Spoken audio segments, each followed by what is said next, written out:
आप देखिए उसके बाद बदलाव और आया। अभी आपने देखा होगा पिछले वर्ष भारत की नौसेना का ध्वज बदला गया है। उसमें विक्टर क्रॉस होता था। क्यों होता था भाई? क्या जरूरत थी उस विक्टर क्रॉस की?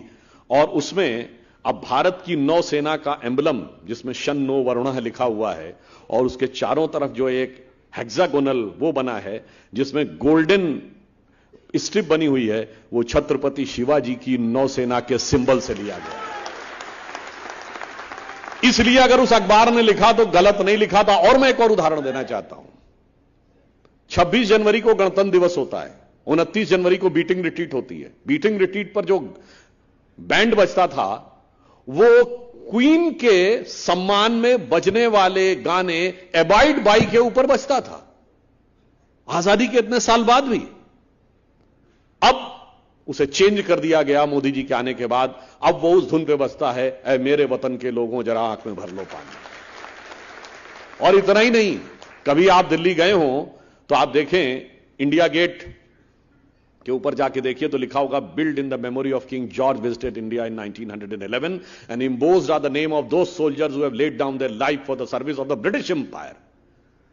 प्रथम विश्व युद्ध में ब्रिटिश एम्पायर के लिए जिन्होंने जान दी, सिर्फ उन सैनिकों का स्मारक था, भारत के सैनिकों का कोई स्मारक ही नहीं था। मोदी जी के आने के बाद वॉर मेमोरियल बना है। भारत के लिए जिन्होंने बलिदान दिया उनका भी सम्मान किया गया है। और इंडिया गेट के ऊपर 1968 तक किंग जॉर्ज की मूर्ति लगी रही। 20 साल बाद भी आजादी के किंग जॉर्ज की मूर्ति लगी रही और वो हटाने का काम हुआ और अब वहां सुभाष चंद्र बोस जी की मूर्ति लगी। इवन आप याद करिए, आपके महाराष्ट्र में हमारी जब सरकार आई, पहली शिवसेना भाजपा गठबंधन की सरकार 1995, उससे पहले विक्टोरिया टर्मिनस ही था। स्वतंत्र भारत में 50 साल तक विक्टोरिया टर्मिनस ही कहलाता था, फिर उसका नाम बदला गया। इसलिए हम कहना चाहते हैं कि एक बड़े बदलाव का आगाज था वो बदलाव, और वो अब धीरे धीरे दिखाई पड़ रहा है। और इसीलिए अब राजपथ का भी नाम, जिसका नाम पहले किंग्स वे होता था, फिर बदल के राजपथ किया गया। तो सिर्फ लिटरल ट्रांसलेशन हुआ, भाव तो नहीं बदला, भाव तो राज का ही रहा। अब वो कर्तव्य पथ हो गया। और इतना ही नहीं हुआ भाई, राष्ट्रपति भवन में मुगल गार्डन का क्या काम? तो अब वो भी अमृत उद्यान हो गया है। तो मैंने इसलिए कहा कि इन सारे परिवर्तनों के साथ जब आपके नगर का नाम बदला तो ये और संतुष्टि की बात थी।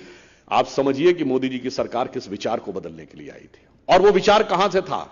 15 अगस्त 2014 को आप उनका पहला स्पीच देखें तो उसमें 2 ऐसे पॉइंट थे जिनके बारे में कहा जाता है ये तो नॉन पॉलिटिकल है, इनका राजनीति से कोई लेना देना नहीं। ये तो किस बातों को, उन्होंने क्या बातें बोल दी? एक था स्वच्छ भारत अभियान और दूसरा था बेटी बचाओ बेटी पढ़ाओ। लोगों ने कहा तो सामाजिक मुद्दे हैं, इसका राजनीति से क्या लेना देना। मगर मैं कह रहा हूं ये सरकार सिर्फ सरकार बदलने के लिए, शासन बदलने के लिए नहीं आई थी, शासन की व्यवस्था बदलने के लिए नहीं आई थी, एक मानसिकता बदलने के लिए आई थी। और आप देखिए इतना बड़ा बदलाव आया।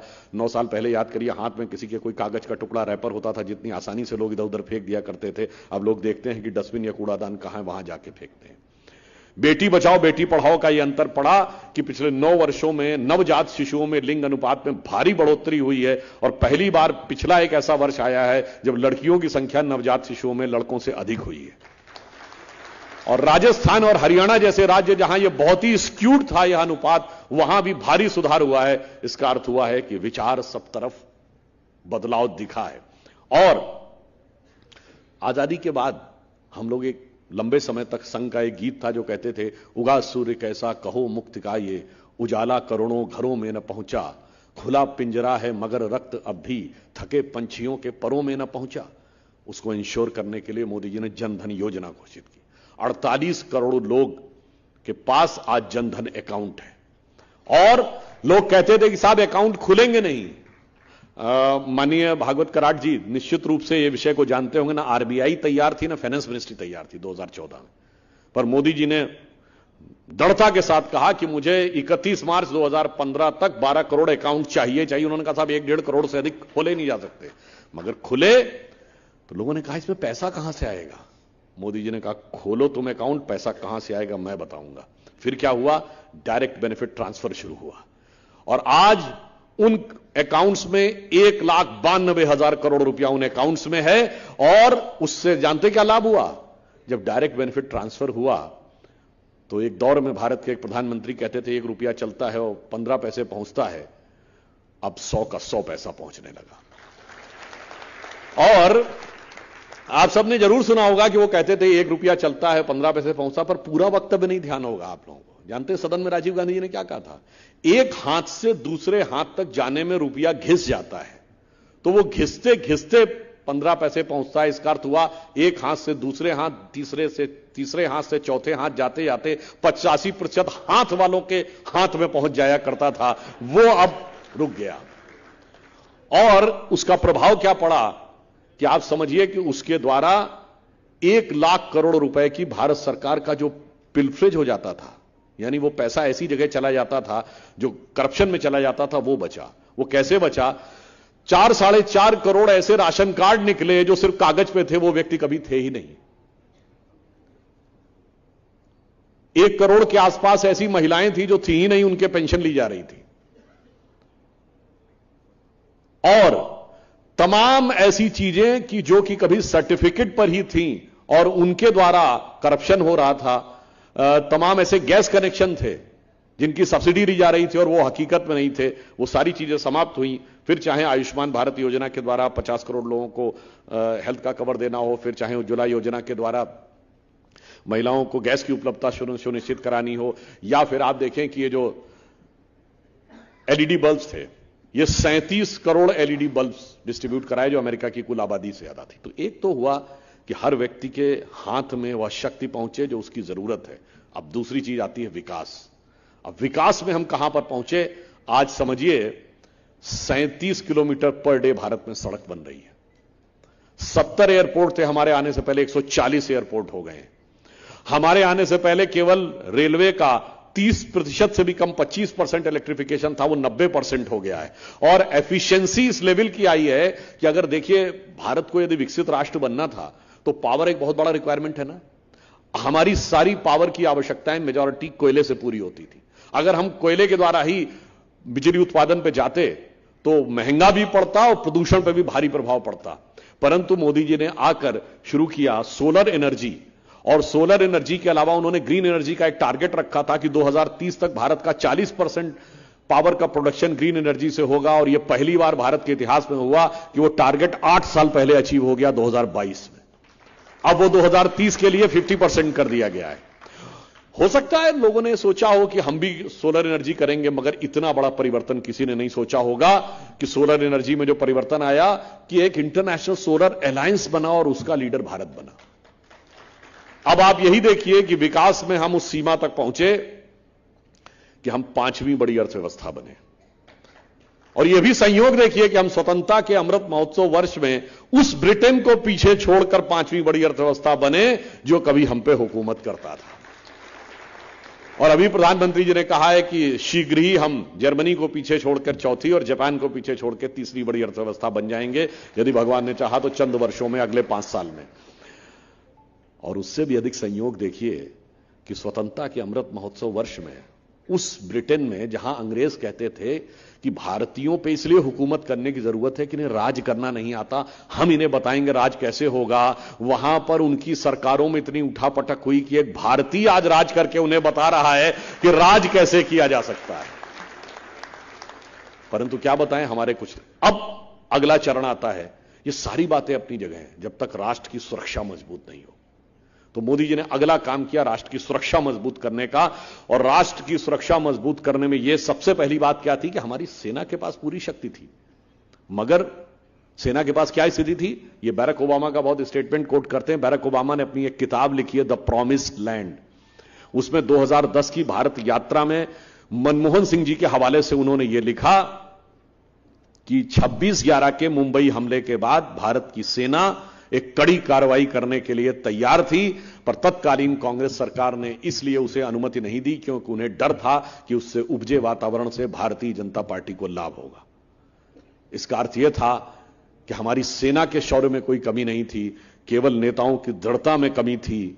और स्थिति यह थी कि आप देखिए कहीं मोहल्ले की लड़ाई से लेकर इंटरनेशनल झगड़े तक, कॉन्फ्लिक्ट तक, हमेशा क्या होता है कि छोटा और कमजोर कहता है बड़ा और ताकतवर हमें सता रहा है। मगर यहां एक उल्टी बात थी, बगल का मुल्क छोटा भी था, कमजोर भी था, हम बड़े भी थे, ताकतवर थे, पर हम कहते रहते थे वो हमें सता रहा है। हमारी एक सॉफ्ट स्टेट की इमेज बन गई थी।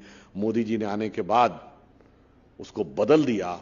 अब उरी हो या सर्जिकल स्ट्राइक हो, उसके बाद यह दिख गया कि अब वो कहता है कि भारत हमको आंख दिखा रहा है।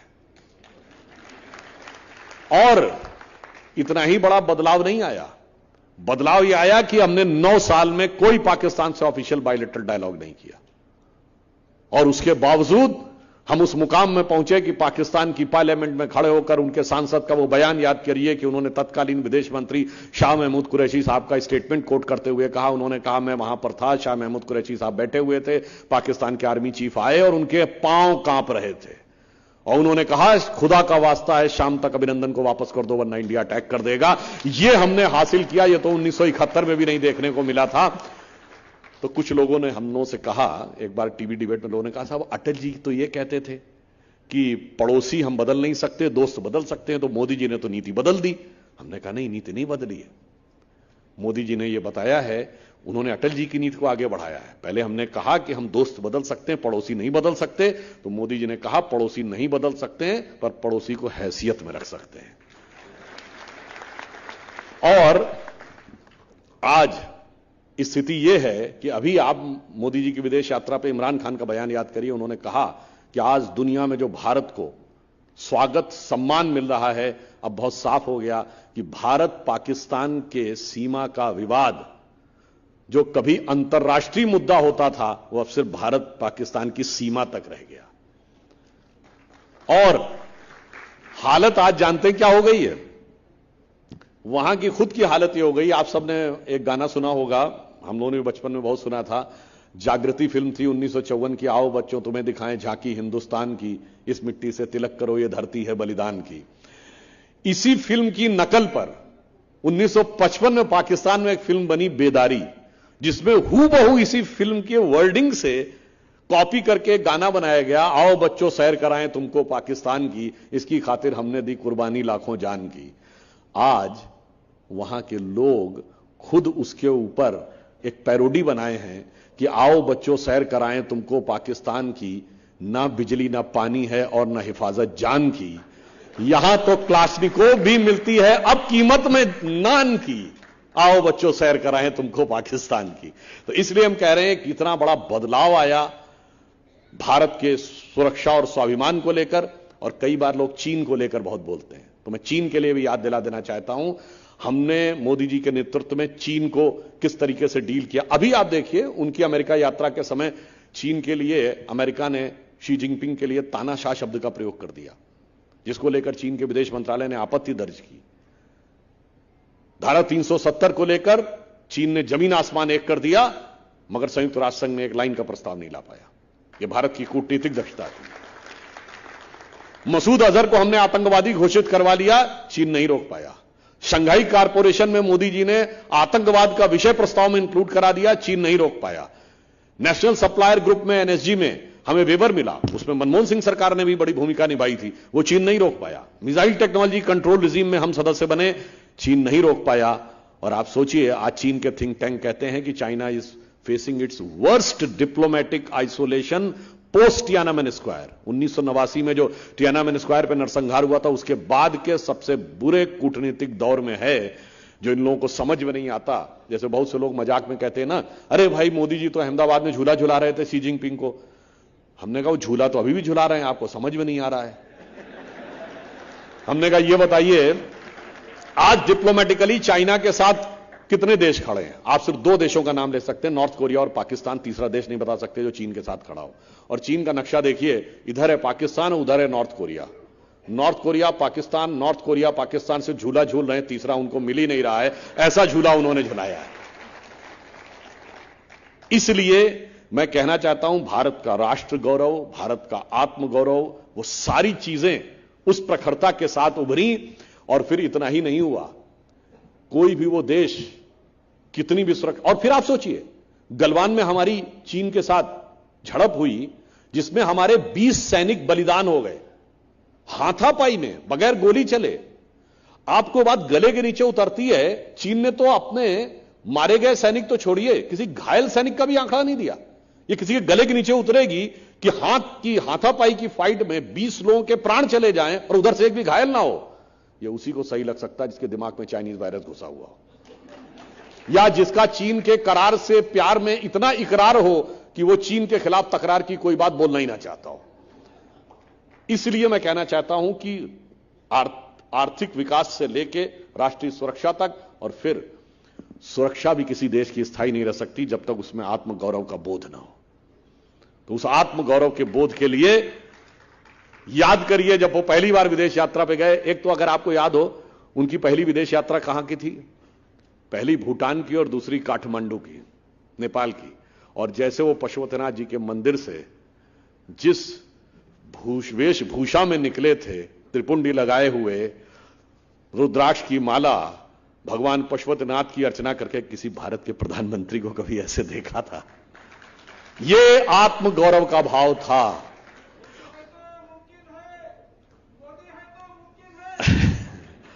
बिल्कुल निश्चित रूप से मुमकिन है और आगे भी बहुत मुमकिन होता जा रहा है। और इसके बाद याद करिए, जब वो पहली बार गए 2014 में, तो अमेरिकी राष्ट्रपति को गीता भेंट की। तब ये लोग गीता का विरोध किए थे, आज गीता प्रेस का विरोध कर रहे हैं। तो ये एक अलग बदलाव का प्रतीक था। और याद करिए, जानते हैं, जैसे अभी कहा गया मोदी है तो मुमकिन है, और मुमकिन जानते हैं क्या क्या हुआ? जब श्री राम जन्मभूमि आंदोलन चल रहा था तो हम लोग भी उस जमाने में कॉलेज में आई गए थे, सब हम लोगों को बहुत अच्छी तरह एक एक घटना याद है। तो कहा जाता था, अरे अगर राम मंदिर बनने लगा तो मिडिल ईस्ट के देश भारत को पेट्रोल देना बंद कर देंगे। यही कहा जाता था ना कि अरब देश पेट्रोल नहीं देंगे। आज श्री राम जन्मभूमि का मंदिर भी बन रहा है और अबू धाबी में भी मंदिर बन रहा है। और मिडिल ईस्ट के 4 देशों ने अपना highest civilian award Modi ji को दिया है, जिसमें सऊदी अरब भी है, यूनाइटेड अरब अमीरात भी है, पैलेस्टीन भी है, बहरीन भी है। यह होता है कि यदि आप ईमानदारी से और दृढ़ता के साथ चलें तो मोदी है तो क्या क्या मुमकिन है, यह आपको समझ में आना चाहिए। यह बदलाव आया है। और जब आत्मगौरव की बात आई तो आप देखिए, चाहे काशी विश्वनाथ का कॉरिडोर, चाहे महाकाल का कॉरिडोर, चाहे केदारनाथ, चाहे श्री राम जन्मभूमि, ये सारी की सारी चीजें, ये बदलाव, और भारत के इतिहास में जो मुगलों का इतिहास था वह वास्तविकता में अब जाके इतिहास का पात्र बना है, वरना वो हमेशा वर्तमान में ही रहता था। और यह भी आप बात समझिए कि स्वतंत्र भारत के इतिहास में बहुत सी ऐसी चीजें थी जिसे झुठलाने का प्रयास किया जाता था। तो उन्होंने, चाहे विभाजन विभीषिका दिवस 14 अगस्त को मनाना हो, या गुरु गोविंद सिंह जी के साहबजादों के बलिदान का वीर बाल दिवस मनाना हो, या 26 नवंबर को डॉक्टर अंबेडकर ने जिस दिन संविधान फाइनल किया था उस दिन संविधान दिवस मनाना हो, ये सारी की सारी चीजें, और चाहे 23 जनवरी को नेताजी सुभाष चंद्र बोस के जन्मदिन पर शौर्य दिवस मनाना हो, ये सारी चीजें जो भारत के आत्म गौरव को साथ में रखने वाली थी, उन सारी चीजों को ईमानदारी और प्रबलता के साथ आगे रखने का काम किया, तो भारत तब उभर सकता था। मगर आज चुनौती उसमें से भी मिल रही है। कहां से चुनौती? जैसे मैंने वहां बात कही थी कि पटना में ये घटनाएं चल रही हैं, 23 जून को चली, ये घटना याद दिलाती है कि ये 25 जून के कितने नजदीक थी। ये 25 जून जिस दिन आपातकाल लगाया गया था इस देश में, वही शक्तियां जिन्होंने आपातकाल लगाया था, वही आज भारत के विकास, भारत के जन कल्याण और भारत के गौरव की जो यात्रा मोदी जी के नेतृत्व में चल रही है, उसको अवरुद्ध करने के लिए लगे हुए हैं। और आज जैसा कि अभी भागवत कराड़ जी ने कहा, आज याद रखने की बहुत जरूरत है। क्यों याद रखने की जरूरत है? क्योंकि अब आधी से ज्यादा तो आबादी ऐसी है जिसको कि उसकी स्मृति नहीं है। हम लोगों को स्मृति नहीं है, हम लोगों के होश संभालने से बहुत पहले की बात है। इसलिए आज याद दिलाने की जरूरत है कि जो लोग कहते हैं लोकतंत्र की हत्या और इस प्रकार की बात, वो दिन क्या था और वो पूरी प्रक्रिया कैसे शुरू हुई, इसको आप कल्पना करिए। भारत के इतिहास में एक ही प्रधानमंत्री जिसे चुनावी धांधली और चुनाव में भ्रष्टाचार का दोषी सिद्ध कर दिया गया कोर्ट के द्वारा, वो श्रीमती इंदिरा गांधी जी थी। जब इलाहाबाद हाई कोर्ट ने उनको रायबरेली के चुनाव में चुनावी धांधली और भ्रष्टाचार का दोषी सिद्ध कर दिया और 6 साल चुनाव में भाग लेने पर प्रतिबंध लगा दिया, तब इमरजेंसी लगाई गई। और इतना ही नहीं, वो भारत के इतिहास की एकमात्र प्रधानमंत्री हैं जिन्हें उनकी पार्टी से निष्कासित कर दिया गया था 12 नवंबर 1969 को, जब उन्होंने अपनी पार्टी तोड़ दी थी। तो वो अद्भुत प्रधानमंत्री हैं जिन्हें अपनी पार्टी से निकाला गया, जिन्हें कोर्ट ने दोषी साबित कर दिया, और उसके बाद वो सुप्रीम कोर्ट भी गई। और 23 जून 1975 को सुप्रीम कोर्ट ने कहा कि इलाहाबाद हाई कोर्ट के स्टे पर, मतलब निर्णय पर स्टे नहीं दिया, मगर यह कहा कि वो प्रधानमंत्री के रूप में काम करती रह सकती हैं निर्णय आने तक, परंतु वो एक संसद सदस्य के रूप में किसी प्रक्रिया या वोट देने का अधिकार नहीं रखती हैं। उसके बाद इमरजेंसी लगाई गई थी। जिन लोगों को नहीं याद है उन्हें याद रखना चाहिए। और यह इमरजेंसी ऐसे ही नहीं लगाई गई, उससे पहले के 7-8 साल के घटनाक्रम देखिए तो आपको ज्यादा बेहतर समझ में आएगा कि उत्तरोत्तर हो क्या रहा था। कम से कम भारत में 3-4 बड़े नेताओं की रहस्यमय मृत्यु हुई, जिनकी मौत आज तक सवालों के घेरे में है। स्वर्गीय लाल बहादुर शास्त्री जी, दीनदयाल उपाध्याय जी, ललित नारायण मिश्रा। ये बातें ऐसे ही नहीं थी। इवन याद करिए, भारत के इतिहास में पहली बार अगर प्रधानमंत्री के ऊपर उंगली उठी है भ्रष्टाचार को लेकर तो वो इंदिरा जी के जमाने में नागरावाला कांड। आप में से बहुत से लोगों को यदि ध्यान हो कि नागरावाला वो व्यक्ति था जिसके बारे में कहा गया कि उसने स्टेट बैंक के चीफ को फोन किया कि 1 करोड़ रुपया कैश चाहिए इंदिरा जी की आवाज में, और वो पैसा लेके चला गया। बाद में पता चला तो उसको गिरफ्तार कर लिया गया और फिर जेल में उसकी मृत्यु हो गई। ये अपने आप में बहुत संदेह उत्पन्न करता है। और अभी भी जिसको किसी को शक हो तो जाके चेक कर ले कि रशिया के केजीबी के एक पूर्व अधिकारी वसीली मित्रोकिन की किताब है Mitrokhin's archive KGB in the world part 2, जिसमें दूसरे भाग में 1960 और 70 के दशक में रशिया की केजीबी ने कैसा कैसा कब्जा किया था उसका पूरा वर्णन है। एक और केजीबी का अधिकारी जिसका नाम है यूरी बेजमेनेव, जो भारत में पत्रकार बन के रहता था 1960 और 70 के दशक में, वो केजीबी का एजेंट था। उसने भी लिखा है कि कैसे कैसे कंट्रोल किया जा रहा था। अब आप देखिए, ये कंट्रोल ऐसे नहीं था। पहले इंदिरा जी ने पार्टी को तोड़ा, वो भारत की पहली अल्पमत की सरकार थी, कम्युनिस्टों ने सपोर्ट किया उनको। कम्युनिस्टों ने 69 में उनकी सरकार को सपोर्ट किया और ऐसा माना जाता है कि वो रूस के इशारे पर किया था। और उस सपोर्ट के बदले में कम्युनिस्टों ने लिया क्या? प्रिवी पर्स खत्म किया गया, उसके बाद बैंकों का नेशनलाइजेशन किया गया, फिर पीएसयूज का नेशनलाइजेशन। इसका अर्थ कि पहले समाज में कोई भी ऐसा वर्ग जो राजे रजवाड़ों को मिलता था प्रिवी पर्स, वो समाप्त कर दो, प्रभाव ना रहे। फिर बैंक यानी सारा अर्थतंत्र अपने नियंत्रण में कर लो, फिर पीएसयूज बना के सारी इंडस्ट्री अपने नियंत्रण में कर लो। और उसके बाद बाबा साहब अंबेडकर ने संविधान की उद्देशिका यानी प्रीएम्बल ऑफ द कॉन्स्टिट्यूशन, जिसे संविधान की आत्मा कहा था कि इसे कभी नहीं बदला जा सकता, उस आत्मा को बदलकर उसमें सेकुलर ही नहीं सोशलिस्ट शब्द भी जोड़ दिया गया। यानी हमने तो अपनी वल्दियत बदल दी, हमने अपना मूल स्वरूप बदल दिया, हमने संविधान की आत्मा बदल दी। और इसके बाद अथॉरिटेरियन रूल किस प्रकार से आगे बढ़ता चला गया, इसको आप एक और बात भी समझिए। आज के समय में इसकी उल्लेख क्यों जरूरी है? इंदिरा जी ने सबसे पहले जो प्रचंड बहुमत पाया था गरीबी हटाओ के नारे पे। आज जो बहुत से लोग ये कहने के प्रयास करते हैं हम ये फ्री देंगे वो फ्री देंगे, गरीबों को सही मायने में सशक्तिकरण न करके, उनकी वास्तविक शक्ति न देकर, केवल नारे और जुमलों के आधार के ऊपर जो लोग सत्ता में आने का प्रयास करते हैं, वो कभी कभी उसी शक्ति का उपयोग या दुरुपयोग उस ढंग से करते हैं जो इंदिरा जी ने किया था। और फिर वो सिमिलरिटी क्या थी वो भी मैं बताना चाहता हूं। 1973 में भारत के 3 मुख्य न्यायाधीशों को, 3 सर्वोच्च न्यायालय के न्यायाधीशों को सुपरसीड करके जस्टिस एएन रे को चीफ जस्टिस बनाया गया। और जब उसके जवाब में पूछा गया, ये 73 की बात है, इमरजेंसी से पहले, तो संसद में कहा गया कि किसको मुख्य न्यायाधीश बनाना है यह सरकार का काम है और हमें यह भी ध्यान रखना है कि कौन हमारी विचारधारा के साथ है, और कमिटेड जुडिशरी शब्द का प्रयोग किया गया। और यह किस लिए महत्वपूर्ण है मैं यह भी याद दिलाना चाहता हूं। 26 अप्रैल 1942 को ठीक यही वक्तव्य हिटलर ने जर्मनी की संसद रीचस्टैग में दिया था। कोई जाके चेक कर सकता है। उसने कहा कि यदि हमारे कुछ ऐसे जज हैं, उनको समझना चाहिए कि वो देश की सेवा के लिए हैं, देश उनकी सेवा के लिए नहीं।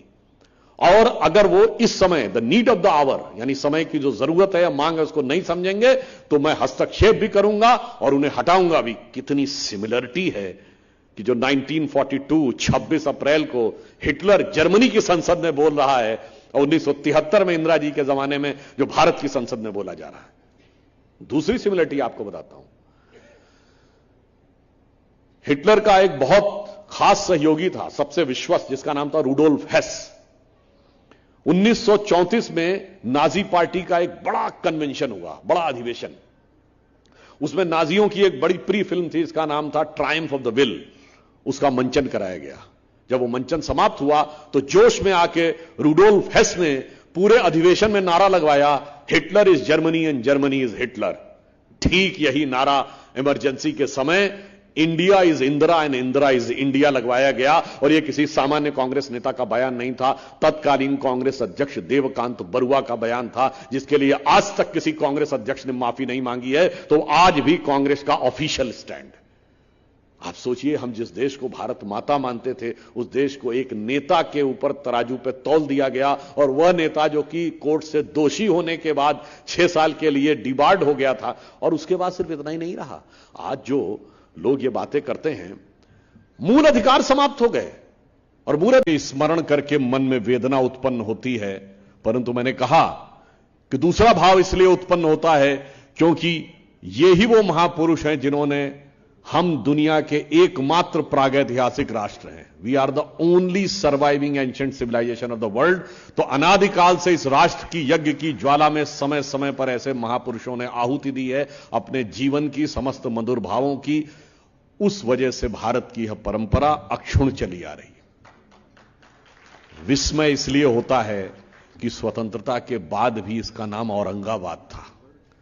स्वतंत्रता के 75 वर्ष बाद तक यह रहा। और इतना ही नहीं, इस प्रकार का विचार इस देश में आजादी के बाद दिमागों पे छाया रहा कि दिल्ली में भी छत्रपति शिवाजी महाराज के परिवार के नाम के ऊपर सड़कें नहीं थी, मगर लुटियंस जोन में औरंगजेब के पूरे खानदान के नाम पे सड़कें थी। आप इंडिया गेट का सर्किल घूमिए तो औरंगजेब रोड भी मिलेगी, अकबर रोड भी मिलेगी, बाबर रोड भी मिलेगी, तुगलक रोड भी मिलेगी, शाहजहां रोड भी मिलेगी, हुमायूं रोड भी मिलेगी। जब हमने औरंगजेब रोड का नाम बदला था तो कुछ लोगों ने आकर छाती पीटी थी कि यह नहीं होना चाहिए। परंतु संतुष्ट इस बात की है कि संयोग से मेरा यह यहां पर पहला कार्यक्रम है और यह कार्यक्रम तब हुआ है जब इस जगह का नाम बदलकर छत्रपति संभाजी नगर हो चुका। और एक और बात की संतुष्टि है कि इसका नाम औरंगाबाद इसलिए रखा गया था कि औरंगजेब की कब्र यहां इसी जिले में पड़ती थी। एक ढंग से सोचा जाए, आप सब लोगों ने चाहे पढ़ा हो कि जो मुगल वर्ड है ना, यह अंग्रेजी भाषा में भी है, जिसका अर्थ होता बहुत बड़ा, शानदार। जैसे कहते हैं ना मीडिया मुगल, जैसे किसी विषय का बहुत बड़ा हो। क्योंकि औरंगजेब के समय की जो मुगल सेना थी, इवन शाहजहां और जहांगीर के समय की, वो उस समय वर्ल्ड में सबसे पावरफुल एम्पायर माना जाता था। औरंगजेब की सेना अपने समय विश्व की सबसे शक्तिशाली सेना थी, जिसके बारे में कहा जाता है 5 लाख की तो स्टैंडिंग आर्मी रहती थी, जहां आदेश करें चलने के लिए। 30,000 उनके पास हाथी थे और हजारों घोड़े थे। इसलिए मुगल शब्द अंग्रेजी तक में आ गया। मगर यह बिल्कुल सही बात है कि उसे चुनौती भी इसी महाराष्ट्र की धरती से मिली थी और कब्र भी यहीं पर है। और फिर मैं कहना चाहता हूं, वेदना तब होती है कि जिस व्यक्ति ने इतना अत्याचार किया, जिसने भारतीय संस्कृति के ऊपर इतना आघात किया, जिसके लिए छत्रपति शिवाजी महाराज, उसके बाद उनका पूरा वंश, उसके बाद चाहे पेशवाई साम्राज्य, सबने संघर्ष करते हुए कितने बड़े बड़े बलिदान दिए। और जब ऐसे ऐसे लोग यहां सत्ता में आके बैठे, जो कोई उसको पातशाह गाजी जिंदा पीर कहता था, तो कोई आलमगीर कहता था, कोई रहमतुल्लाह अलसलेह कहता था, तो मन में वेदना होती थी। क्योंकि शिवाजी के राजकवि भूषण ने औरंगजेब के बारे में लिखा। आप याद करिए, जब काशी विश्वनाथ कॉरिडोर का उद्घाटन हो रहा था तो प्रधानमंत्री श्री नरेंद्र मोदी जी ने वहां औरंगजेब का उल्लेख किया था। तो बहुत से लोगों ने कहा था कि यहां पे औरंगजेब का, शिवाजी का उल्लेख करने की क्या जरूरत थी। जानते वहां क्यों आवश्यकता थी? क्योंकि शिवाजी के कवि कविराज भूषण ने लिखा है कि कुंभकर्ण असुर अवतारी औरंगजेब, और काशी और प्रयाग में दुहाई फेरी रब की, और तोड़े देव देवालय शहर मोहल्ले के रे, लाखों मुसलमान की ये माला तोड़ी सब की, और काशी करबला होती मथुरा मदीना होती, शिवाजी ना होते तो सुन्नत होती सबकी। परंतु इसके बावजूद उन लोगों को महान कहा गया जिनके अत्याचार की गवाह सिर्फ कहानियां नहीं, इस देश में लिखे हुए फरमान थे। परंतु कोई बात नहीं, एक और भी मैं संतुष्टि मानता हूं, इतना समय जरूर लगा आपके नगर का नाम बदलने में, मगर महान आत्माओं द्वारा अपने जीवन की जो आहुति दी जाती है वो किसी विशेष उद्देश्य के लिए होती है। संभाजी नगर नाम तब बना जब भारत स्वाभिमान के साथ उभरता हुआ 21वीं सदी में दिख रहा था। जब हमारी स्वतंत्रता के अमृत महोत्सव के वर्ष में हुआ, यह अपने आप में संतुष्टि का विषय है। और यह तब बना जब उससे पहले भगवान राम की जन्मभूमि जो फैजाबाद कहलाती थी वो अयोध्या हुई। गंगा जमुना और सरस्वती का संगम जो इलाहाबाद कहलाता था वो प्रयागराज हुआ। और उसके साथ जब यह हुआ और इसी के साथ साथ भगवान राम का भव्य मंदिर भी उभरता हुआ दिखाई पड़ा, तो यह दर्शाता है कि महापुरुषों के नाम के ऊपर नगरों का परिवर्तन तब होता है जब कालचक्र की एक बड़ी गति उसे संकेत दे रही होती है। और एक और बात देखिए, यह स्वतंत्रता के उस अमृत महोत्सव वर्ष में हुआ, और स्वतंत्रता के अमृत महोत्सव वर्ष में हमने क्या प्राप्त किया। अभी भागवत कराट जी उल्लेख कर रहे थे कि माननीय प्रधानमंत्री जी 2 दिन पहले अमेरिका में थे, और वो भारत के पहले प्रधानमंत्री बने जिन्हें 2 बार अमेरिकी संसद के संयुक्त सत्र को संबोधन करने का मौका मिला। बहुत बिरले लोग ऐसे हैं, विंस्टन चर्चिल, नेल्सन मंडेला जैसे लोग, जिनको अमेरिका में यह सम्मान मिला, 21 तोपों की सलामी मिली। और जब संसद के संयुक्त सत्र को माननीय प्रधानमंत्री जी ने संबोधित किया तो 79 बार तालियां बजी और 15 बार स्टैंडिंग ओवेशन हुआ। यह सम्मान सिर्फ माननीय प्रधानमंत्री जी का सम्मान नहीं है, यह 140 करोड़ देशवासियों का सम्मान है। वो क्यों है?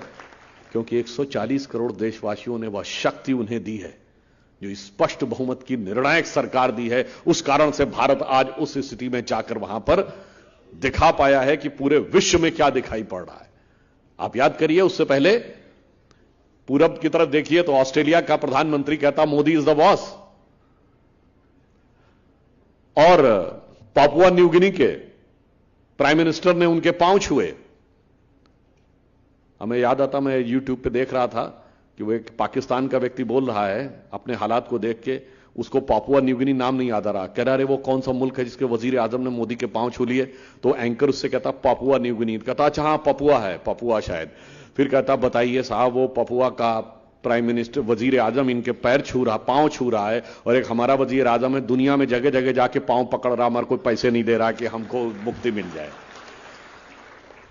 फिर आप देखिए, और तो और अनेक राष्ट्राध्यक्षों ने जो मोदी जी की प्रशंसा की है, बाकी सब तो छोड़ दीजिए, हमारे देश के चिर युवा और चिर व्याकुल नेता के ननिहाल इटली की प्रधानमंत्री जॉर्जिया मेलोनी ने भी मोदी जी की तारीफ की है। मगर क्या बताएं, उनको अब भारत यानी जो उनका दधियाल है वो भी समझ में नहीं आता, और जो उनका ननिहाल है इटली, वहां का भी प्रशंसा समझ में नहीं आती। अब किसी का दिमाग ऐसा हो जाए, ऐसा बेहाल और बदहाल दिमाग हो जाए, तो उसके लिए क्या कहा जा सकता है। परंतु मैं कह सकता हूं कि आज मोदी जी के नेतृत्व में भारत जिस स्थिति में पहुंचा है, और आपने देखा कि अमेरिका के साथ जो इस यात्रा के दौरान कुछ महत्वपूर्ण डील्स हुई, जिनमें क्या था कि हम मोबाइल मैन्युफैक्चरिंग में दुनिया के दूसरे सबसे बड़े मैन्युफैक्चरर हो गए हैं। हमारी सरकार आने से पहले हम दुनिया के दूसरे बड़े कंज्यूमर थे, क्योंकि तब हम आबादी में दूसरे नंबर पे थे, अब तो पहले नंबर पे आ गए हैं। सेकंड बिगेस्ट कंज्यूमर थे, पर आपको पता है कि इस देश में मोबाइल बनाने की फैक्ट्रियां कितनी थी? केवल 2, अब 240 है। अब हम सेकंड बिगेस्ट प्रोडक्ट मैन्युफैक्चरर भी हो गए हैं। और आज यह हाई एंड फोन एप्पल है, आईफोन 14 जो उसका लेटेस्ट मॉडल है, उसके 25% आईफोन भारत में असेंबल्ड हुए हैं, और वो फैक्ट्री चाइना से शिफ्ट होकर आई है। $2 बिलियन का हमने एक्सपोर्ट किया है। दुनिया में मोबाइल बनाने वाली सबसे बड़ी फैक्ट्री सैमसंग की, दुनिया की सबसे बड़ी फैक्ट्री दिल्ली के पास नोएडा में है। इतना बड़ा परिवर्तन आया है, मगर इसमें एक प्रॉब्लम थी, सेमीकंडक्टर चिप हमारे पास नहीं थी। तो अब मोदी जी की इस यात्रा से सेमीकंडक्टर चिप बनाने की फैक्ट्री भारत में बनने जा रही है, जिससे हम उसमें आत्मनिर्भर होंगे। हमारे यहां उच्च स्तर के लड़ाकू जहाजों के चेसिस तो बनता था, बॉडी पार्ट्स, एवियोनिक पार्ट्स बनते थे, पर जो इंजन होता है कि उसमें बहुत हाई प्रिसीजन क्वालिटी चाहिए और उसकी मेटलर्जिकल क्वालिटी भी बहुत हाई लेवल की चाहिए, वो नहीं बनते थे। तो अब जी कंपनी के साथ करार हुआ है, भारत में लड़ाकू जहाजों के अब इंजन भी बनना शुरू होंगे। और आपने देखा होगा प्रीडेटर ड्रोन, ये बहुत हाईली सोफिस्टिकेटेड ड्रोन है जो बहुत ऊंचाई तक जाके बहुत सी जानकारी ले सकते हैं। चीन की सीमा पर सुरक्षा हो या पाकिस्तान की सीमा पर सुरक्षा, उसमें प्रीडेटर ड्रोन का बड़ा भारी रोल होगा। और अब तो ये आर्म्स एंड एमुनिशन से भी लैस किए जा सकते हैं। वो प्रीडेटर ड्रोन भारत को देने का अमेरिका ने निर्णय लिया है, यह महत्वपूर्ण नहीं है। भारत नेटो के बाहर का इकलौता देश है जिसको अमेरिका ने यह टेक्नोलॉजी देने का निर्णय लिया है। तो आप सोचिए कि किस प्रकार की भारत की रक्षा, भारत की समृद्धि। और गूगल कंपनी अपना आर्टिफिशियल इंटेलिजेंस का पहला सेंटर फिनटेक सिटी अहमदाबाद में खोलने जा रही है। $10 बिलियन का इन्वेस्टमेंट तो अकेले गूगल भारत में करने जा रहा है। यानी इतनी बड़ी बड़ी समृद्धि और सुरक्षा की व्यवस्थाएं प्रधानमंत्री जी करके आ रहे हैं। 7 समुंदर पार से भारत के लिए बहुत बड़ी बड़ी डिफेंस डील करके आ रहे हैं। और उसमें भी क्या महत्वपूर्ण बात है, ये सारी डिफेंस डील हम अमेरिका से कब करने में सफल हुए, जबकि अमेरिका ने रशिया के ऊपर सैंक्शन लगा रखा है कि उससे कोई ऑयल इंपोर्ट नहीं करेगा। और दुनिया में सबसे ज्यादा ऑयल हम इंपोर्ट कर रहे हैं, 1.966 मिलियन बैरल हमने इंपोर्ट किया है पिछले महीने। इसके बावजूद आज मोदी जी के नेतृत्व में हम उस स्थिति में हैं कि रशिया कहता है कि India is our traditional ally, Bharat तो हमारा पारंपरिक सहयोगी है। और अमेरिका कहता है India is our strategic ally, Bharat हमारा रणनीतिक सहयोगी है। विश्व में ऐसा शक्ति संतुलन स्थापित करने वाले मोदी जी ऐसे नेता बने जो न भूतो न भविष्य थी। तो उन्होंने कई डिफेंस डील की भारत की रक्षा के लिए, मगर आपने देखा वहीं एक दूसरी डिफेंस डील भी 3 दिन पहले आपने देखी, 2 दिन पहले, कहां, पटना में। वो भी एक डिफेंस डील हो रही थी। वो किस किस के बीच में हो रही थी, एक कोयला घोटाले वाले, एक शराब घोटाले वाले, एक भर्ती घोटाले वाली बुआ जी, और वो किसकी अध्यक्षता में बैठे थे, चारा घोटाले वाले की। तो अपने अपने गुनाहों का डिफेंस करने के लिए, अपने अपने घोटालों का डिफेंस करने के लिए वो सब भी एक डील कर रहे थे। तो आप सोचिए, एक तरफ मोदी जी के नेतृत्व में भारत की रक्षा की डिफेंस डील हो रही थी, एक मजबूत शक्तिशाली भारत, और दूसरी तरफ अपने गुनाहों, घोटालों और भ्रष्टाचार की रक्षा की वो डिफेंस डील जिसमें एक मजबूर भारत दिखाई पड़े ताकि उसमें से अपना अपना हिस्सा लिया जा सके। यह भी एक जमीन आसमान का अंतर पूरे देश ने देखा। परंतु मैं याद दिलाना चाहता हूं कि जब हमारी सरकार आई 2014 में, तो परिवर्तन क्या आया। परिवर्तन यह आया कि स्वतंत्रता के बाद केवल वो 6 वर्ष आप अटल जी का दौर छोड़ दें तो कभी ईमानदारी से देश के गरीब, निर्धन, वंचित तबकों के हाथ में सत्ता की वास्तविक शक्ति का उजाला पहुंचे, वह प्रयास नहीं हुआ। और ये बात जब मैं कह रहा हूं तो ईमानदारी से कह रहा हूं। जिन लोगों ने कहा उन्होंने केवल जुमले और नारेबाजी की, क्योंकि इंदिरा जी ने 1970 में नारा दिया गरीबी हटाओ, और 2013 में कांग्रेस सरकार कहती है कि हम खाद्य सुरक्षा बिल ला रहे हैं। 43 साल में 37 साल उन्हीं की सरकार रही थी। यानी यह दर्शाता है कि ईमानदारी से काम नहीं हुआ, अन्यथा 37 साल में आप नहीं कर पाए। दूसरी तरफ देश को विकास की जिस ऊंचाई पे, जिस गति से ले जाना चाहिए था, जो पोटेंशियल भारत में था, जो देश हमारे साथ स्वतंत्र हुए थे 1947 के आसपास, सोचिए वो कहां से कहां पहुंचे। Germany divided, Germany squandered, west और ईस्ट जर्मनी कहां पहुंचा। जापान तबाह हो गया था नागासाकी, हिरोशिमा में, जापान कहां पे पहुंचा। इजराइल जैसा छोटा सा देश, वो 1948 में 15 मई को बना, वो कहां पहुंचा। चाइना 1949 में आया, वो कहां पहुंचा। उसके मुकाबले हम कहां थे 2014 से पहले। तीसरी बात, हम एक ऐसे देश थे जिसके अंदर आत्मगौरव का बोध ही नहीं था। हम सदैव पुरानी चीजों को ही दिमाग में लिए हुए थे, और वो बातें किस प्रकार की थी, मैं याद दिलाना चाहता हूं कि 16 मई 2014 को मोदी जी के नेतृत्व में हमें स्पष्ट बहुमत मिला, और 18 मई 2014 को लंदन से प्रकाशित होने वाले संडे गार्डियन अखबार, मैं लंदन का इसलिए उल्लेख कर रहा हूं क्योंकि जो लोग आजकल लोकतंत्र और इस सब की बात करते हैं थोड़ा वो इंग्लैंड अमेरिका का ज्यादा उल्लेख करते हैं, तो वो जैसे एक लाइन और कह दूं, वो लोग हम लोगों से बहुत आरोप लगाते हैं कि साहब वो जब संघ के बारे में पूछते हैं स्वतंत्रता के समय, तो हमने कहा जी हम तो 51 में भारतीय जनसंघ बना था, 80 में भाजपा, तो 51 से आप पूछ सकते हैं। नहीं, आपका मात्र संगठन तो संघ है। हमने कहा हां जी ये बात तो बिल्कुल सही है। अगर हमारा मात्र संगठन संघ है तो जब कांग्रेस 1885 में स्थापित हुई, उसको स्थापित करने वाला एलन ऑक्टेवियम ह्यूम ब्रिटिश सरकार का सेक्रेटरी था, तो आपका मात्र संगठन तो अंग्रेज सरकार है।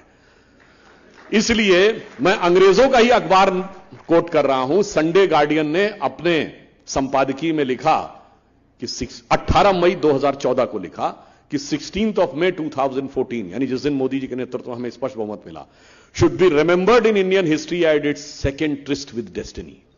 ये ट्रिस्ट विद डेस्टिनी वो स्पीच थी जो 14-15 अगस्त की रात को नेहरू जी ने दिया था आजादी के समय। ये नियति के साथ भारत का दूसरा मिलन था। और आगे वो लिखता है, it should be remembered as a day in Indian history on which britishers finally left India. और उसको वो एक्सप्लेन करता है आगे। उन्होंने कहा कि उसके बाद जो कांग्रेस का शासन लंबे समय तक रहा, वो अपनी विचार सोच में पूरी तरीके से ब्रिटिश कॉलोनियल लीगेसी को लिए हुए थी। पहली बार एक ऐसे विचार के हाथ में सत्ता आई है जिसका ब्रिटिश कॉलोनियल लीगेसी से कोई मतलब नहीं है और वो पूर्णतः स्वदेशी है। और ये बात ऐसे ही नहीं थी, इसीलिए मैंने कहा वो जनादेश विचार को बदलने के लिए था। वो किस सीमा तक हमारे दिमाग में भरी हुई थी लीगेसी। मैं एक उदाहरण देना चाहता हूं कि हमारा बजट 2014 से पहले 28 फरवरी को प्रस्तुत होता था। अब मोदी जी ने आकर उसको 1 फरवरी कर दिया है। क्यों 28 फरवरी को होता था? इसलिए कि अंग्रेजों के कैलेंडर के हिसाब से वो चलता था। इंग्लैंड में जनवरी और फरवरी 2 ऐसे महीने रहते हैं जहां पर बर्फ पड़ती है और कोई कामकाज करना बहुत मुश्किल हो जाता है। कामकाज शुरू ही मार्च से होता है। तो उन्होंने इस हिसाब से तय किया कि बजट का प्रस्तुतिकरण 28 फरवरी के आसपास या 1 या 2 मार्च को होता था। मगर हमारे यहां के मौसम के अनुसार तो यह नहीं है। हमारे यहां मध्य जून में मानसून आ जाता है। मानसून का एक बड़ा रोल है भारत में। दक्षिण भारत में तो जून के पहले सप्ताह में आ जाता है।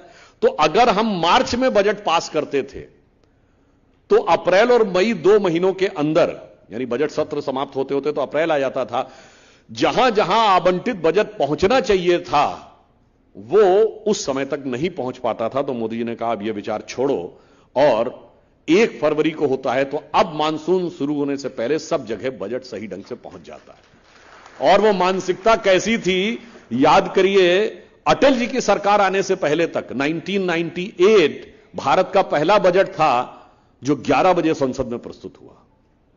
इससे पहले सारे बजट 5 बजे होते थे। क्यों? क्योंकि ब्रिटिश टाइम से एक परंपरा चली आ रही थी कि जब ब्रिटेन में सुबेरे के 12 बजे होते थे, यहां 5 बजे होते थे, इसलिए यहां 5 बजे होता था। सोचिए गुलामी की मानसिकता, 50 साल तक भारत अपना बजट अंग्रेजों के समय के अनुसार चलाता था।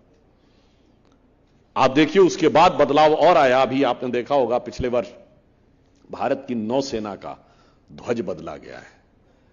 उसमें विक्टर क्रॉस होता था। क्यों होता था भाई? क्या जरूरत थी उस विक्टर क्रॉस की?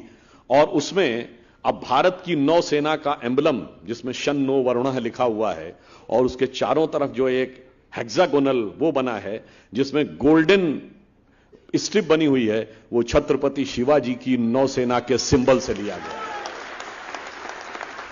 इसलिए अगर उस अखबार ने लिखा तो गलत नहीं लिखा था। और मैं एक और उदाहरण देना चाहता हूं।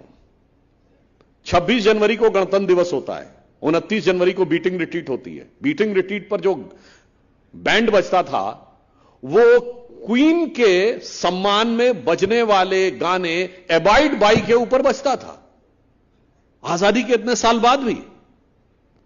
अब उसे चेंज कर दिया गया मोदी जी के आने के बाद। अब वो उस धुन पे बजता है, ऐ मेरे वतन के लोगों जरा आंख में भर लो पानी।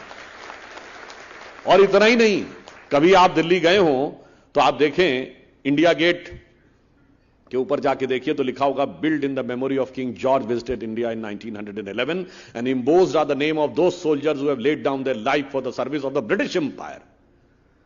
प्रथम विश्व युद्ध में ब्रिटिश एम्पायर के लिए जिन्होंने जान दी, सिर्फ उन सैनिकों का स्मारक था, भारत के सैनिकों का कोई स्मारक ही नहीं था। मोदी जी के आने के बाद वॉर मेमोरियल बना है। भारत के लिए जिन्होंने बलिदान दिया उनका भी सम्मान किया गया है। और इंडिया गेट के ऊपर 1968 तक किंग जॉर्ज की मूर्ति लगी रही। 20 साल बाद भी आजादी के किंग जॉर्ज की मूर्ति लगी रही और वो हटाने का काम हुआ और अब वहां सुभाष चंद्र बोस जी की मूर्ति लगी। इवन आप याद करिए, आपके महाराष्ट्र में हमारी जब सरकार आई, पहली शिवसेना भाजपा गठबंधन की सरकार 1995, उससे पहले विक्टोरिया टर्मिनस ही था। स्वतंत्र भारत में 50 साल तक विक्टोरिया टर्मिनस ही कहलाता था, फिर उसका नाम बदला गया। इसलिए हम कहना चाहते हैं कि एक बड़े बदलाव का आगाज था वो बदलाव, और वो अब धीरे धीरे दिखाई पड़ रहा है। और इसीलिए अब राजपथ का भी नाम, जिसका नाम पहले किंग्स वे होता था, फिर बदल के राजपथ किया गया। तो सिर्फ लिटरल ट्रांसलेशन हुआ, भाव तो नहीं बदला, भाव तो राज का ही रहा, अब वो कर्तव्य पथ हो गया। और इतना ही नहीं हुआ भाई, राष्ट्रपति भवन में मुगल गार्डन का क्या काम, तो अब वो भी अमृत उद्यान हो गया है। तो मैंने इसलिए कहा कि इन सारे परिवर्तनों के साथ जब आपके नगर का नाम बदला तो ये और संतुष्टि की बात थी। आप समझिए कि मोदी जी की सरकार किस विचार को बदलने के लिए आई थी, और वो विचार कहां से था। 15 अगस्त 2014 को आप उनका पहला स्पीच देखें तो उसमें 2 ऐसे पॉइंट थे जिनके बारे में कहा जाता है ये तो नॉन पॉलिटिकल है, इनका राजनीति से कोई लेना देना नहीं। ये तो किस बातों को उन्होंने क्या बातें बोल दी। एक था स्वच्छ भारत अभियान और दूसरा था बेटी बचाओ बेटी पढ़ाओ। लोगों ने कहा तो सामाजिक मुद्दे हैं, इसका राजनीति से क्या लेना देना। मगर मैं कह रहा हूं ये सरकार सिर्फ सरकार बदलने के लिए, शासन बदलने के लिए नहीं आई थी, शासन की व्यवस्था बदलने के लिए नहीं आई थी, एक मानसिकता बदलने के लिए आई थी। और आप देखिए इतना बड़ा बदलाव आया। 9 साल पहले याद करिए, हाथ में किसी के कोई कागज का टुकड़ा रैपर होता था, जितनी आसानी से लोग इधर उधर फेंक दिया करते थे, अब लोग देखते हैं कि डस्टबिन या कूड़ादान कहां है, वहां जाके फेंकते हैं। बेटी बचाओ बेटी पढ़ाओ का यह अंतर पड़ा कि पिछले 9 वर्षों में नवजात शिशुओं में लिंग अनुपात में भारी बढ़ोतरी हुई है, और पहली बार पिछला एक ऐसा वर्ष आया है जब लड़कियों की संख्या नवजात शिशुओं में लड़कों से अधिक हुई है। और राजस्थान और हरियाणा जैसे राज्य जहां यह बहुत ही स्क्यूड था यह अनुपात, वहां भी भारी सुधार हुआ है। इसका अर्थ हुआ है कि विचार सब तरफ बदलाव दिखा है। और आजादी के बाद हम लोग एक लंबे समय तक संघ का एक गीत था जो कहते थे, उगा सूर्य कैसा कहो मुक्त का ये, उजाला करोड़ों घरों में न पहुंचा, खुला पिंजरा है मगर रक्त अब भी थके पंछियों के परों में न पहुंचा। उसको इंश्योर करने के लिए मोदी जी ने जनधन योजना घोषित की। 48 करोड़ लोग के पास आज जनधन अकाउंट है। और लोग कहते थे कि साहब अकाउंट खुलेंगे नहीं। माननीय भागवत कराट जी निश्चित रूप से यह विषय को जानते होंगे, ना आरबीआई तैयार थी ना फाइनेंस मिनिस्ट्री तैयार थी 2014 में, पर मोदी जी ने दृढ़ता के साथ कहा कि मुझे 31 मार्च 2015 तक 12 करोड़ अकाउंट चाहिए। उन्होंने कहा साहब 1-1.5 करोड़ से अधिक खोले नहीं जा सकते। मगर खुले तो लोगों ने कहा इसमें पैसा कहां से आएगा। मोदी जी ने कहा खोलो तुम अकाउंट, पैसा कहां से आएगा मैं बताऊंगा। फिर क्या हुआ, डायरेक्ट बेनिफिट ट्रांसफर शुरू हुआ, और आज उन अकाउंट्स में 1,92,000 करोड़ रुपया उन अकाउंट्स में है। और उससे जानते क्या लाभ हुआ, जब डायरेक्ट बेनिफिट ट्रांसफर हुआ तो एक दौर में भारत के एक प्रधानमंत्री कहते थे 1 रुपया चलता है और 15 पैसे पहुंचता है, अब 100 का 100 पैसा पहुंचने लगा। और आप सबने जरूर सुना होगा कि वो कहते थे 1 रुपया चलता है 15 पैसे पहुंचता, पर पूरा वक्तव्य नहीं ध्यान होगा आप लोगों को। जानते हैं सदन में राजीव गांधी जी ने क्या कहा था, एक हाथ से दूसरे हाथ तक जाने में रुपया घिस जाता है, तो वो घिसते घिसते 15 पैसे पहुंचता है। इसका अर्थ हुआ एक हाथ से दूसरे हाथ, तीसरे हाथ से चौथे हाथ जाते जाते 85% हाथ वालों के हाथ में पहुंच जाया करता था, वो अब रुक गया। और उसका प्रभाव क्या पड़ा कि आप समझिए कि उसके द्वारा 1 लाख करोड़ रुपए की भारत सरकार का जो पिलफ्रेज हो जाता था, यानी वो पैसा ऐसी जगह चला जाता था जो करप्शन में चला जाता था, वो बचा। वो कैसे बचा, 4-4.5 करोड़ ऐसे राशन कार्ड निकले जो सिर्फ कागज पे थे, वो व्यक्ति कभी थे ही नहीं। 1 करोड़ के आसपास ऐसी महिलाएं थी जो थी ही नहीं, उनके पेंशन ली जा रही थी। और तमाम ऐसी चीजें कि जो कि कभी सर्टिफिकेट पर ही थी और उनके द्वारा करप्शन हो रहा था। तमाम ऐसे गैस कनेक्शन थे जिनकी सब्सिडी ली जा रही थी और वो हकीकत में नहीं थे, वो सारी चीजें समाप्त हुई। फिर चाहे आयुष्मान भारत योजना के द्वारा 50 करोड़ लोगों को हेल्थ का कवर देना हो, फिर चाहे उज्ज्वला योजना के द्वारा महिलाओं को गैस की उपलब्धता सुनिश्चित करानी हो, या फिर आप देखें कि ये जो एलईडी बल्ब्स थे, ये 37 करोड़ एलईडी बल्ब्स डिस्ट्रीब्यूट कराए जो अमेरिका की कुल आबादी से ज्यादा थी। तो एक तो हुआ कि हर व्यक्ति के हाथ में वह शक्ति पहुंचे जो उसकी जरूरत है। अब दूसरी चीज आती है विकास। अब विकास में हम कहां पर पहुंचे? आज समझिए 37 किलोमीटर पर डे भारत में सड़क बन रही है। 70 एयरपोर्ट थे हमारे आने से पहले, 140 एयरपोर्ट हो गए। हमारे आने से पहले केवल रेलवे का 30% से भी कम 25% इलेक्ट्रिफिकेशन था, वो 90% हो गया है। और एफिशिएंसी इस लेवल की आई है कि अगर देखिए भारत को यदि विकसित राष्ट्र बनना था तो पावर एक बहुत बड़ा रिक्वायरमेंट है ना। हमारी सारी पावर की आवश्यकताएं मेजॉरिटी कोयले से पूरी होती थी। अगर हम कोयले के द्वारा ही बिजली उत्पादन पे जाते तो महंगा भी पड़ता और प्रदूषण पे भी भारी प्रभाव पड़ता।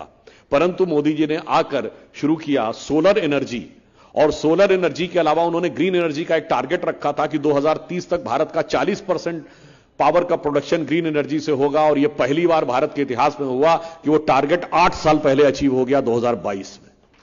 अब वो 2030 के लिए 50% कर दिया गया है। हो सकता है लोगों ने सोचा हो कि हम भी सोलर एनर्जी करेंगे, मगर इतना बड़ा परिवर्तन किसी ने नहीं सोचा होगा कि सोलर एनर्जी में जो परिवर्तन आया कि एक इंटरनेशनल सोलर अलायंस बना और उसका लीडर भारत बना। अब आप यही देखिए कि विकास में हम उस सीमा तक पहुंचे कि हम 5वीं बड़ी अर्थव्यवस्था बने। और यह भी संयोग देखिए कि हम स्वतंत्रता के अमृत महोत्सव वर्ष में उस ब्रिटेन को पीछे छोड़कर 5वीं बड़ी अर्थव्यवस्था बने जो कभी हम पे हुकूमत करता था। और अभी प्रधानमंत्री जी ने कहा है कि शीघ्र ही हम जर्मनी को पीछे छोड़कर चौथी और जापान को पीछे छोड़कर तीसरी बड़ी अर्थव्यवस्था बन जाएंगे, यदि भगवान ने चाहा तो चंद वर्षों में, अगले 5 साल में। और उससे भी अधिक संयोग देखिए कि स्वतंत्रता के अमृत महोत्सव वर्ष में उस ब्रिटेन में जहां अंग्रेज कहते थे कि भारतीयों पे इसलिए हुकूमत करने की जरूरत है कि इन्हें राज करना नहीं आता, हम इन्हें बताएंगे राज कैसे होगा, वहां पर उनकी सरकारों में इतनी उठापटक हुई कि एक भारतीय आज राज करके उन्हें बता रहा है कि राज कैसे किया जा सकता है। परंतु क्या बताएं, हमारे कुछ अब अगला चरण आता है। ये सारी बातें अपनी जगह हैं जब तक राष्ट्र की सुरक्षा मजबूत नहीं हो। तो मोदी जी ने अगला काम किया राष्ट्र की सुरक्षा मजबूत करने का।